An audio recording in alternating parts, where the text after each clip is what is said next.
우리가 사는 이 세상에는 똑똑한 천재들이 많습니다. 학식도 뛰어나고 IQ도 높아서 다른 사람보다 앞서가는 인물들이 많죠.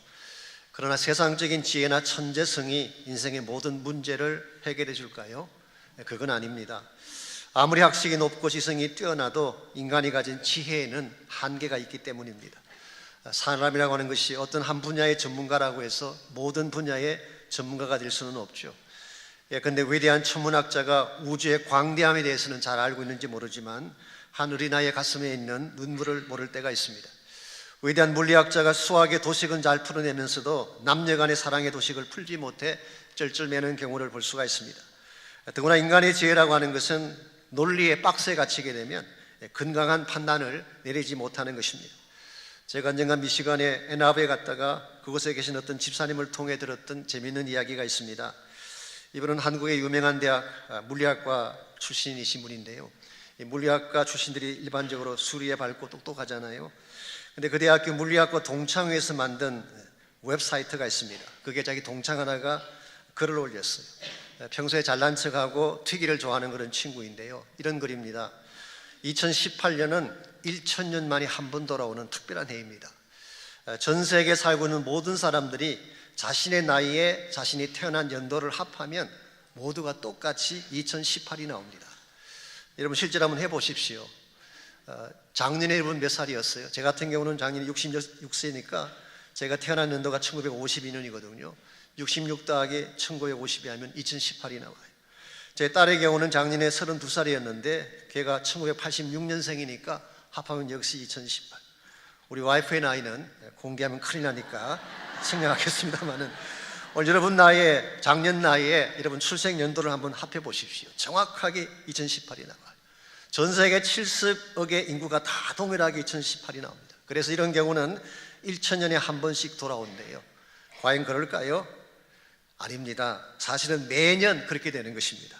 왜냐하면 자기 나이라고 하는 것이 주어진 연도에다가 태어난 연도를 뺀 것이기 때문에, 고로 태어난 연도 플러스 나이 하면 항상 그 해가 나오죠. 2019년도 마찬가지입니다. 내년에 제가 2019년 제가 67세가 되니까 당연히 1951을 더하면 2019가 나오는 것이죠. 매년 그렇게 나오는 것입니다. 이걸 가지고 무슨 1000년에 한 번 나오는 일이라고 그렇게 떠벌립니까? 그래서 그 집사님이 댓글에다가 딱 한마디 달았대요. 야, 이 또라이야, 그렇게. 여러분, 공부를 많이 한다고 해서 다 아는 것이 아닙니다. 학식이 뛰어난다고 해서 인생의 모든 문제를 풀 수 있는 것이 아닙니다. 특별히 인생에 찾아온 고난에 대한 문제, 우리 모든 인생에 직면한 죄와 사망에 대한 문제는 인간의 지성이나 지혜만으로 풀어낼 수가 없습니다. 지난 수천 년 인류 역사 속에서 이것을 풀기 위해서 얼마나 많은 철학자들과 사상가들과 과학자들이 매어달렸습니까? 그럼에도 풀어내지를 못했습니다. 그러므로 우리 인간의 지혜만으로 인생에 대한 모든 문제를 풀 수 없기 때문에 인간의 지혜를 초월한 더 높은 차원의 지혜가 필요한데, 그것을 성경은 하나님의 지혜라고 소개하고 있습니다. 하나님의 지혜, 하나님께서 가지고 계시는 위스덤이 무엇인지를 알아야지 인생의 참된 길을 알 수가 있고, 이것을 붙들 때에 우리 인생의 근본 문제가 풀리게 되는 것입니다. 그렇다면 과연 하나님 지혜의 핵심은 무엇이며 어떻게 할 때 그 지혜를 붙잡을 수 있을까요? 오늘 같이 봉독한 본문을 가지고 이것을 함께 정리해 보려고 합니다. 오늘 같이 읽은 본문에 보시면은 하나님 지혜에 대한 사도 바울의 교훈이 기록되어 있습니다. 먼저 18절 말씀 보겠습니다. 십자가의 도가 멸망하는 자들에게는 미련한 것이요 구원을 받는 우리에게는 하나님의 능력이라. 여기에 십자가의 도라고 하는 표현이 나오죠. 이 도자는 길도자인데요, 사실은 이것을 번역한 단어가 하로고스란 단어예요. 하라고 하는 것은 정관사입니다. 그리고 로고스는 말씀이죠. 그러므로 문자 그대로 번역하면 십자가의 그 말씀, 그렇게 번역할 수 있는 것입니다. 즉 이것은 십자가를 통해 하나님께서 보여주신 하나님의 길, 하나님의 지혜를 뜻하는 것입니다. 이 하나님 지혜의 핵심은 바로 십자가입니다. 이 십자가 속에 하나님의 뜻이 담겨져 있고, 십자가 속에 하나님의 계획과 하나님의 심정이 달려져 있고, 이 십자가 속에 우리를 구원하기 위한 하나님의 사랑이 담겨져 있기 때문에 십자가를 이해하지 않고는 하나님의 지혜를 알 수가 없고 참된 구원을 누릴 수가 없습니다. 그럼에도 불구하고 이 세상 사람들에게 이 십자가는 어떻게 보여진다고 했습니까? 오늘 본문에 의하면 미련하게 보인다, 그렇게 표현했어요. 영어 성경에서는 the cross is foolishness. 현대인의 번역을 봤더니 it doesn't make any sense. 십자가는 정말 이해할 수 없는, 납득할 수 없는 넌센스다, 그렇게 번역을 했어요. 왜 하나님의 지혜의 핵심인 십자가가 세상 사람들이 보기에는 이해할 수 없고 납득할 수 없는 케이스일까요? 이유는 세상이 말하는 지혜와 십자가는 거꾸로 가고 있기 때문에. 십자가 사건과 세상의 지혜는 방향이 다릅니다. 세상 지혜가 추구하는 바는 영광이라고 한다면 십자가가 추구하는 것, 십자가가 우리에게 소개하는 것은 수치를 소개하고 있죠. 세상 지혜가 쟁취와 성공을 추구한다면 십자가는 희생과 버림을 추구합니다. 세상 지혜가 자기 중심적이라고 말한다면 십자가는 다른 사람을 위한 대속적인 죽음을 뜻하는 것입니다. 특별히 다른 사람을 위해서 내가 대신 죽는다, 이건 세상 사람들이 납득하고 이해하기에는 쉽지 않은 개념이죠. 제가 페이트를 강의할 때 자주 말씀드립니다마는 기독교에서 불교로 개종한 어떤 분이 왜 불교로 개종하게 되었는가, 그 이유를 이렇게 설명을 했습니다. 내가 지은 죄에 대한 업보를 내가 짊어져야지 나의 죄를 어떻게 타인에게 덮어 씌울 수 있다는 말인가. 그래서 이분은 기독교를 떠나서 불교로 갔다고 했어요. 얼핏 들으면 맞는 말 같고 합리적인 말처럼 보이지만 이건 사실은 인간의 논리의 한계를 잘 드러내고 있습니다. 과연 인간이 자기 스스로 죄짐을 질 수 있을까요? 그리고 내가 스스로 죄짐을 지는 것이 죄에 대한 참 해결책일까요? 성경은 그렇게 말하고 있지 않습니다. 내가 만일 죄짐을 내가 스스로 지고 산다면 결국 우리가 갈 수 있는 곳은 지옥밖에 없는 것입니다. 우리의 능력과 우리 힘으로 죄에 대한 짐은 해결할 수도 없고 풀 수도 없는 것이기 때문에 하나님이 개입하셔서 십자가라는 사건을 통해서 죄에 대한 문제를 풀어주신 것입니다. 이것을 알지 못한 채 논리적으로 합리적인 방법으로 하나님의 지혜를 이해하려고 하면 당연히 이해할 수가 없고 미련하게 볼 수밖에 없는 것입니다. 그래서 19절 20절을 보시면은 사도 바울은 지혜에 대해서 다음과 같이 선포를 합니다. 기록된 바 내가 지혜 있는 자들의 지혜를 멸하고 총명한 자들의 총명을 폐하리라. 이 말씀은 이사야 29장 14절을 인용한 것입니다. 이사야 원문을 보게 되면 사실은 이 말씀 앞에 이런 전제가 붙어 있어요. 그러므로 내가 이 백성 중에 기이한 일, 곧 기이하고 가장 기이한 일을 다시 행하리니 그들 중에서 지혜자의 지혜가 없어지겠고 명철자의 총명이 가려지리라. 즉 지혜가 폐지되어지고 총명이 없어진다는 말씀 앞에 하나님께서 행하실 기이한 일, marvelous work, 하나님이 행하실 기가 막힌 일이 전제되어 있습니다. 이것이 무엇일까요? 여러 가지 많은 다양한 해석들이 있지만 일반적으로 이것을 예수님의 오심과 십자가 사건으로 봅니다. 예수님께서 오셔서 십자가를 지시게 되면 하나님이 행하신 이 기이한 일을 행하게 되면 그 순간 세상 사람들이 자랑하던 지혜는 다 빛을 잃어버리게 되고 세상 사람들의 지혜는 meaningless하게 된다, 그런 뜻이에요. 20절에서는 조금 더 구체적인 적용을 합니다. 지혜 있는 자가 어디 있느냐, 선비가 어디 있느냐, 이 세대의 변론가가 어디 있느냐. 하나님께서 이 세상의 지혜를 미련하게 하신 것이 아니냐. 선비라고 번역한 이것은 사실은 스칼라, 학자를 말하는 것입니다. 혹은 스크라이브스, 서기관을 의미할 수도 있습니다. 이 세대의 변론가가 어디 있느냐. 옛날 번역에는 변사라고 했어요. 제가 그래서 처음 이 말씀 읽을 때는 무성영화 시절의 변사, 우리 이순유가 심순에 나오는 변사를 생각했는데 그게 아니고 웅변가를 말합니다. 디베이트, 논리적이고 아주 수사학을 행하는 그런 변사를 말합니다. 여기에 나오는 지혜 있는 자나 선비나 변론가는 한마디로 인간의 지혜를 대표하는 사람들, 인간의 모든 지혜를 다 모았다고 할지라도 하나님께서 이들의 모든 지혜를 미련하게 만들었다. 이들의 지혜를 무색하게 만들고 미련하게 만든 근본적 사건이 뭘까요? 그게 바로 십자가 사건이라는 것입니다. 하나님이 인간이 되셔서 여러분과 저를 위해 죽으시고 부활하신 십자가 사건은 세상의 지혜로서는 도저히 도달할 수가 없고 납득할 수 없는 것이다. 이런 의미에서 오늘 바울은 하나님께서 십자가를 통하여 이 세상의 똑똑한 모든 지혜를 의미 없게 만들었다, 그렇게 설명하고 있습니다. 여러분, 하나님의 지혜인 십자가의 도는 우리가 이해할 수 있는 것은 아닙니다. 알교하고 디베이트 한다고 깨닫게 되는 것도 아니에요. 십자가의 도는 믿음으로 억셉트해야 될 사건이지 절대로 논쟁하고 그리고 논리를 가지고 따져야 될 사건이 아니라는 것입니다.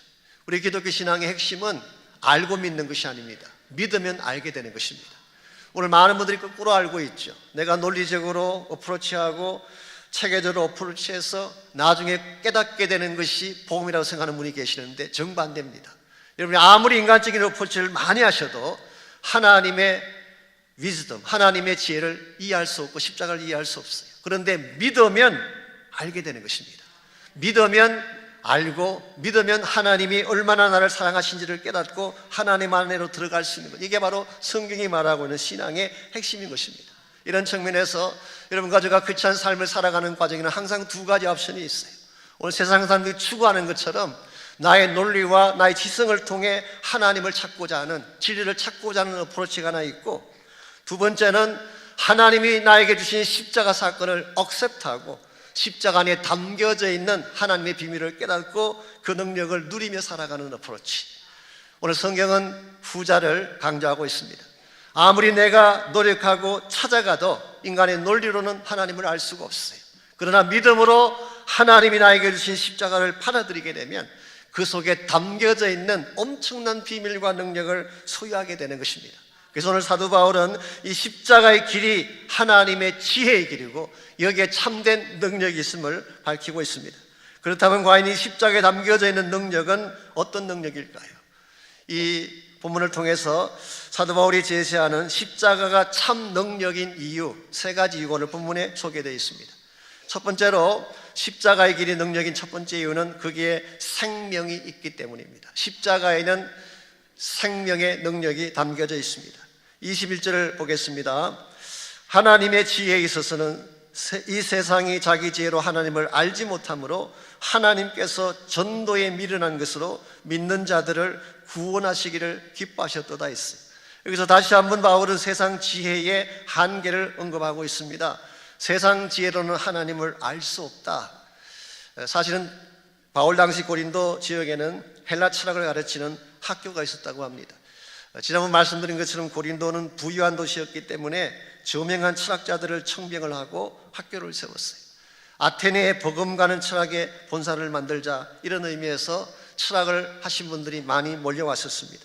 그런데 이와 같은 헬라 철학적 사상이 고린도 교회 안에 들어오면서 기독교 신앙과 헬라 사상이 혼합되면서 생각지 않던 많은 문제들을 교회 안에 이야기하게 됩니다. 헬라 지혜라고 하는 것은 한마디로 말하면 논리성이죠. 합리성이죠. reason이 가장 중요한 것입니다. 이게 헬레니스틱 위즈덤의 핵심이죠. 이 헬라 철학의 인간론을 보게 되면 그들은 근본적으로 존재론적 이원론이다, 이런 표현을 합니다. 좀 말이 어렵지만 쉽게 설명드리자면 우리 인간의 구성이 두 가지로 구성이 되어 있는데 하나는 영혼이고 하나는 육체다. 근데 육체, 이 바디는 악한 것이기 때문에 이 악한 육체 속에 영혼이 갇혀 있는 것을 마치 감옥에 갇혀 있는 것으로 비유를 합니다. 그래서 육체 속에 갇혀 있는 영혼을 해방시키는 것을 그들은 구원이라고 불렀고, 그리고 그것을 깨달음을 통해 이룰 수 있다고 가르치기 시작했어요. 이와 같은 잘못된 이원론적인 사상이 사실 영지주의라고 하는 예수님의 성육신을 부인하는 그런 이단을 만들기도 했고, 또 한 가지는 윤리적인 이 방탕함을 낳는 계기가 됐습니다. 육체는 중요한 것이 아니다라고 생각했기 때문에 마음대로 굴리건 학대하건 상관이 없다. 그래서 제가 나중에 다룰 것입니다만 고린도 교회가 엄난에 빠지고 도덕성이 회파되게 된 이유가 여기 있는 것입니다. 제가 조금 더 설명을 드리자면 우리의 육체는 악한 것이 아닙니다. 우리의 바디는 하나님이 창조하신 것이기 때문에 이건 악한 것이 아니에요. 만약 육체가 악하다면 예수님의 성육신을 어떻게 설명하겠어요? 예수님도 육체를 입고 오셨는데. 성경이 말하고 있는 악한 것은 우리 바디가 아니라 플래시예요. 우리 안에 있는 죄성, 이걸 사도 바울은 육신이라고 불렀어요. 내 안에 있는 죄를 짓게 하는 플래시가 악한 것이지 우리의 바디가 악한 것이 아닌 것입니다. 그런데 이 헬라 철학적인 사상이 교회 안에 들어오면서 육체를 함부로 다루게 했기 때문에 수많은 문제가 생기게 되고 도덕적인 혼란이 일어난 것입니다. 그 반면에 사도 바울이 말하는 위즈덤은 역시 어려운 단어지만 역사론적 이원론이라 그렇게 부릅니다. 이 present age, 현 세대가 있고 the age to come, 다가올 세대가 있습니다. 현 세대는 악한 것입니다. 어둡고 어그러진 시대입니다. 그러나 다가올 세대는 하나님께서 만드시는 새로운 시대, 이것을 복음서에서는 하나님의 나라라고 부르기도 했습니다. 여러분과 저는 처음부터 이 세대에 태어났어요. 어둡고 어그러진 세대 속에 태어났기 때문에 우리는 죄를 짓고 고통 가운데 살다가 죽게 된 존재였는데, 이와 같이 present age, 현 세대에 살고 있던 여러분과 저를 하나님께서 준비하신 새로운 세대로 가져가게 하는 사건이 뭘까요?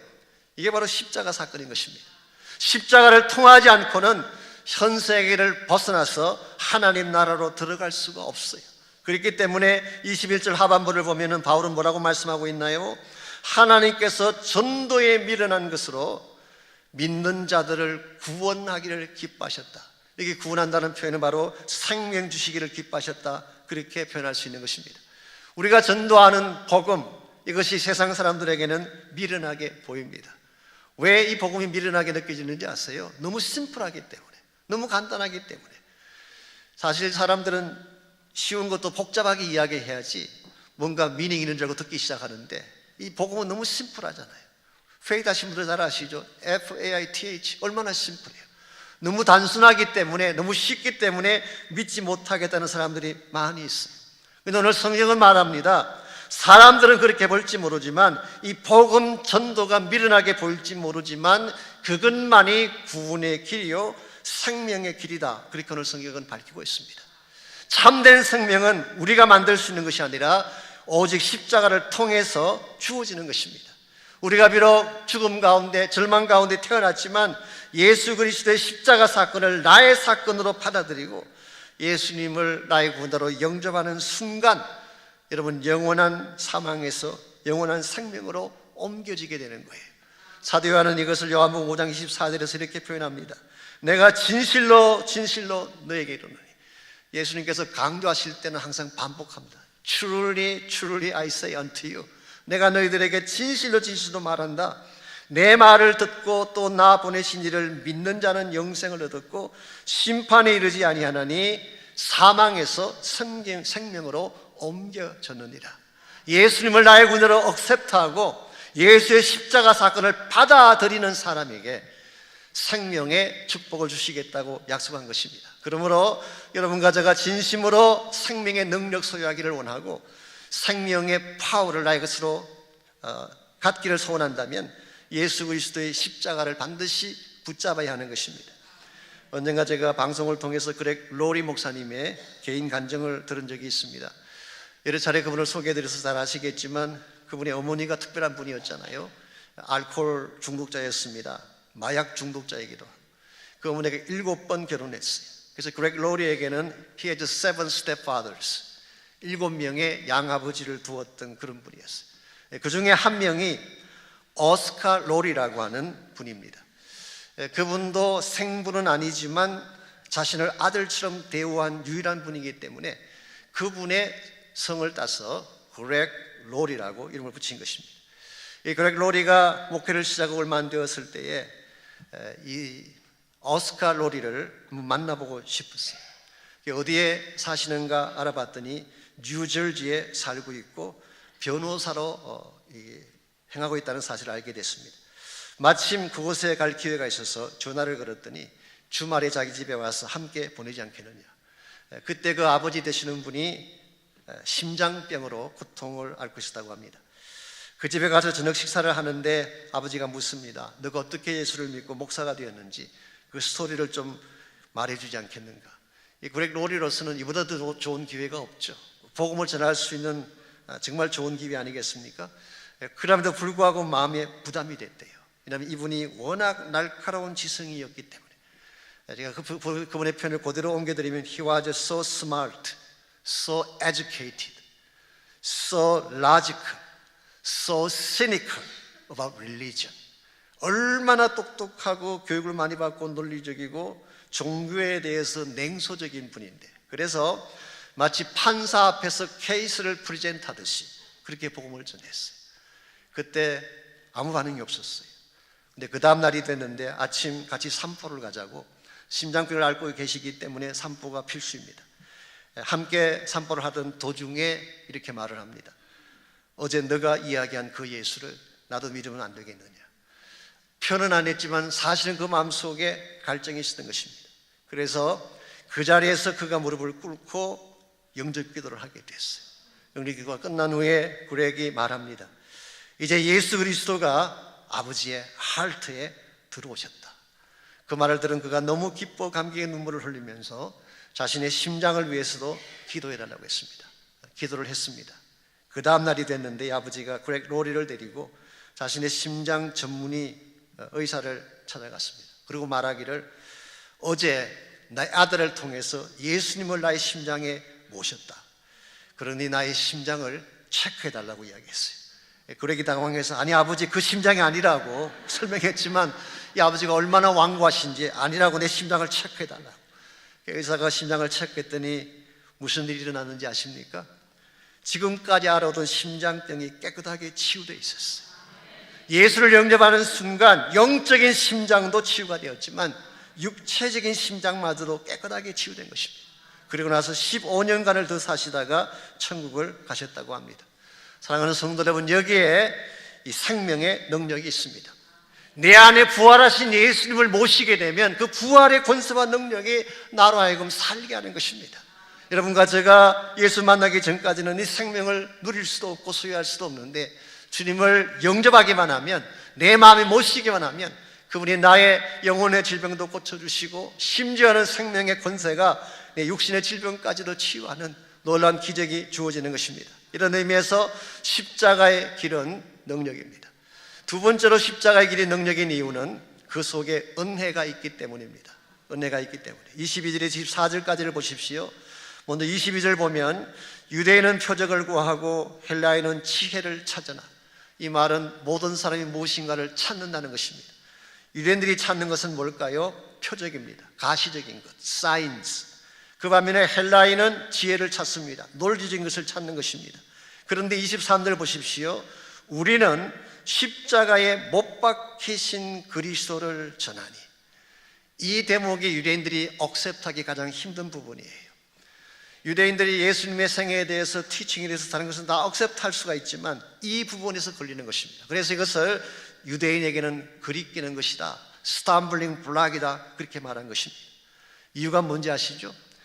구약 성경 신명기 21장에 보게 되면 사람이 살인죄를 범하고 사형을 당하게 될 때에 나무에 매달려 죽게 했어요. 그리고 말하기를 나무에 달린 자마다 저주를 받았다, 그렇게 기록이 되어 있어요. 그러므로 이들 마음 가운데, 유대인들의 마음 속에는 crucified Messiah, 메시아가 어떻게 저주를 받고 십자가에 달릴 수가 있는가? 이것이 오늘날까지도 유대인들이 예수님 믿지 못하는 가장 중요한 이유 중에 하나입니다. 그런데 여기서 우리가 물어야 될 중요한 질문이 하나 있습니다. 과연 유대인에게 있어서 대속적 죽음에 대한 컨셉이 생소한 것일까요? 실제로는 아닙니다. 구약 성경을 다시 보십시오. 구약의 모든 제사들 속에는 예수님이 있어요. 구약의 모든 희생 제물과 피 흘림과 특별히 유월절 절기의 핵심은 메시아예요. 유월절 어린 양은 장차 오실 메시아를 상징하는 것, 예표하는 것입니다. 거기에는 분명히 피 흘림과 죽음이 내재되어 있는 것입니다. 그런데 유대인들이 매일 제사를 드리면서도, 절기 때마다 이 절기에 참여하면서도, 구약의 레위기나 신명기를 그렇게 오랫동안 읽으면서도 그들은 그리스도가 십자가에 처형당하시는 이 사실을 이해하지 못했어요. 그런데 여러분과 저는 어떤가요? 보지도 못했고 알지도 못했는데, 예수님을 한 번 본 적도 없고 실제로 예수님이 어떤 분이신가에 대한 것을 만져본 적도 없는데 여러분과 제가 예수를 믿잖아요. 십자가의 은혜를 믿잖아요. 이걸 어떻게 설명할 수 있을까요? 보고도 믿지 못하는 유대인들, 절기를 지키고 제사를 드리면서도 그들은 알지 못하는 이 메시아를 어떻게 여러분과 저는 알게 되고 믿게 되었을까요? 저는 한 가지 단어밖에는 설명할 길이 없다고 생각합니다. 그 단어가 바로 은혜예요. 믿게 하신 것이 은혜예요. 노력한다고 믿는 것이 아니라 하나님의 은혜를 베풀어 주셨기 때문에 알게 되고 믿게 된 것입니다. 그래서 24절을 보시면은 오직 부르심을 입은 자들에게는, 부르심을 입었다는 이 말의 뜻이 하나님의 부르심 앞에 응답하고 마음의 문을 열고 예수를 만난 자를 말하는 것입니다. 오직 부르심을 받은 자들에게는 유대인이건 헬라인이건 상관하지 아니하고 그리스도는 하나님의 능력이요 하나님의 지혜라고 했습니다. 하나님이 나를 불러주셨고 깨닫게 해주셨고 내 심령 가운데 예수를 믿게 한 이 사건, 이것은 바로 은혜의 사건이고 여러분과 제가 이 은혜 때문에 구원받고 여기까지 오게 된 것입니다. 흔히 많은 분들이 착각합니다. 본인이 잘나서 예수 믿는 줄 아는 분이 계세요. 본인이 무엇인가 열심히 했기 때문에 축복을 수여하게 됐다고 생각하는 분이 많이 계십니다. 아닙니다. 하나님이 은혜를 베풀어 주셨기 때문에 여기까지 온 거예요. 이 사실을 깨닫고 아는 사람만이 참으로 건강하고 바른 신앙생활을 할 수가 있습니다. 그래서 고린도서 15장 10절에 보게 되면 사도 바울의 위대한 고백이 나오죠. 내가 나 된 것은 하나님의 은혜로 된 것이니 But by grace of God I am what I am. 내가 사도가 되고 내가 하나님의 종이 되고 내가 여기까지 와서 내가 나 된 유일한 한 가지 이유가 있다면 By grace of God, 하나님의 은혜로 된 것이니 내게 주신 그의 은혜가 헛되지 아니하여 내가 모든 사도보다 더 많이 수고하였으나 내가 한 것이 아니요 오직 나와 함께 하신 하나님의 은혜로다. 여러분에게 이 고백이 있기를 바랍니다. 이 고백이 있어야지 바른 사역자가 될 수가 있고 하나님의 부르심 앞에 바르게 순종할 수 있기 때문에 내가 살게 된 것, 내가 구원받게 된 것, 내가 여기까지 오게 된 모든 것이 하나님의 은혜라는 것을 아는 사람만이 하나님 앞에 건강한 헌신을 드릴 수가 있고 자기의 삶을 바칠 수가 있는 것입니다. 지난번에 제가 한국 나갔을 때 만났던 선교사님이 한 분이 계십니다. 이집트 선교사님이신데요, 같이 식사하는 중에 그분의 간증을 들을 기회가 있었습니다. 이분은 고등학교 때 예수님 만났대요. 그런데 이 고등학교 시절에 공부를 잘했다고 합니다. 왜 공부를 잘했느냐? 본인은 선생님의 심리를 잘 파악하기 때문에 어떤 문제를 내고 어떤 답을 쓰면 점수가 좋은지를 너무나 잘 파악하기 때문에 시험만 보면 점수가 좋은 것입니다.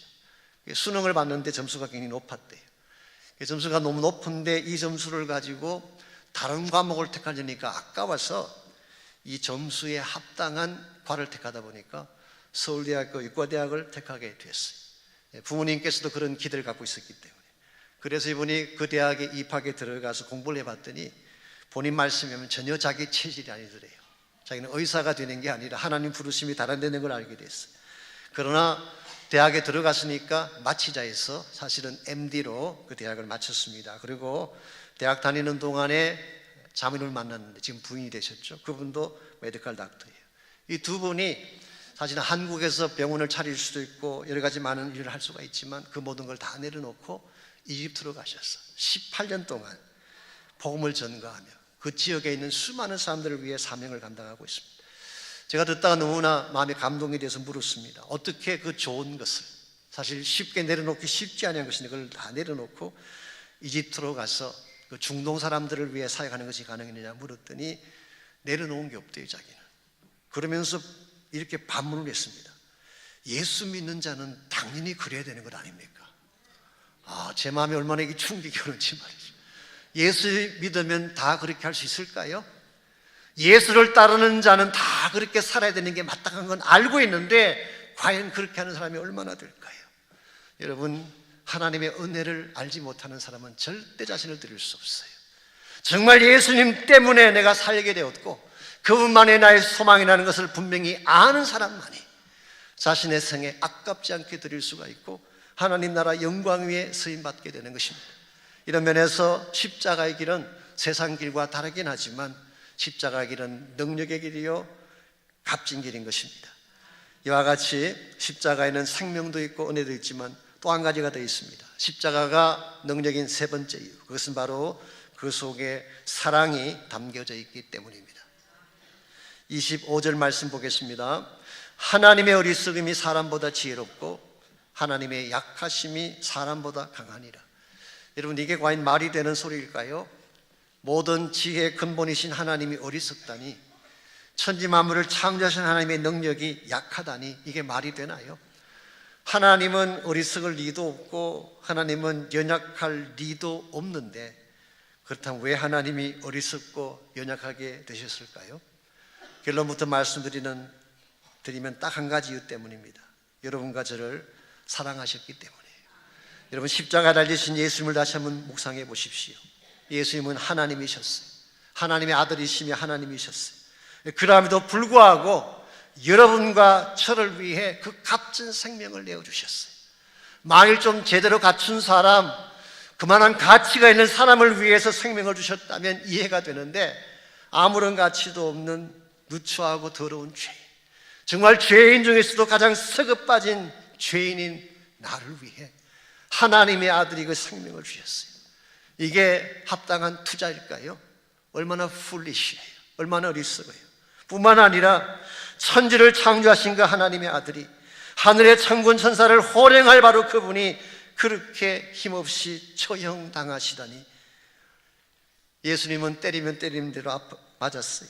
옷을 벗기면 벗기우지고 침뱉어도 아무 한가지 않고, 마치 가장 무기력한 사람처럼 짓밟힌 장미꽃처럼 그렇게 허무하게 처형당해 죽어가셨어요. He was so weak. 우리 인간의 눈으로 보기에 너무 약해 보였어요.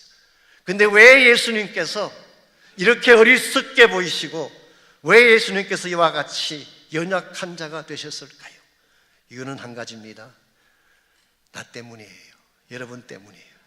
이렇게 하지 않고는 우리를 구원할 방법이 없기 때문에, 이것이 그분이 여러분과 저에게 보여주신 사랑의 내용입니다. 이런 측면에서 참된 사랑은 계산이 없어야 돼요. 계산이 나오기 시작하면 벌써 사랑에 문제가 생긴 것입니다. 참 사랑에는 계산이 없어야 돼요. 진정한 사랑은 무능력합니다.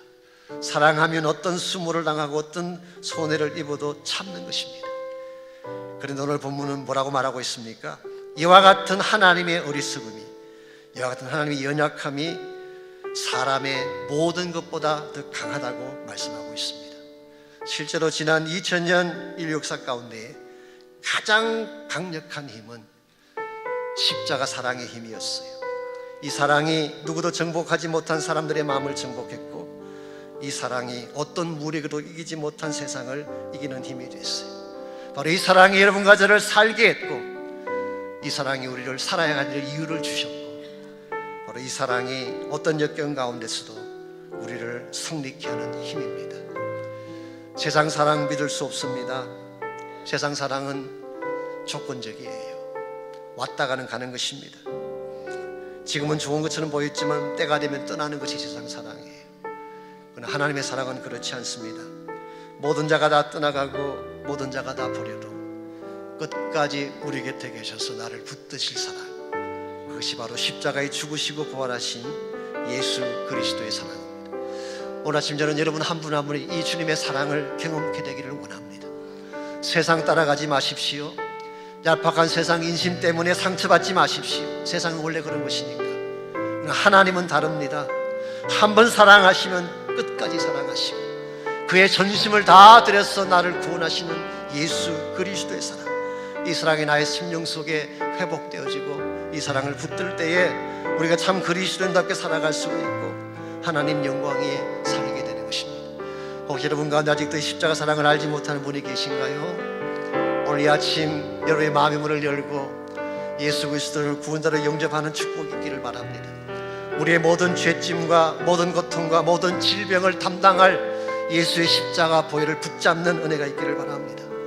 뿐만 아니라 우리의 남은 생애가 이 십자가를 자랑하고 십자가를 전할 수 있도록 우리에게 십자가 전거자의 힘과 능력을 부어달라고 기도하시기를 바랍니다. 이제 나같이 한 목소리로 우리 마음의 결단을 주님 앞에 고백하고 또 우리 헌신을 주 앞에 고백하며 우리 함께 기도하겠습니다.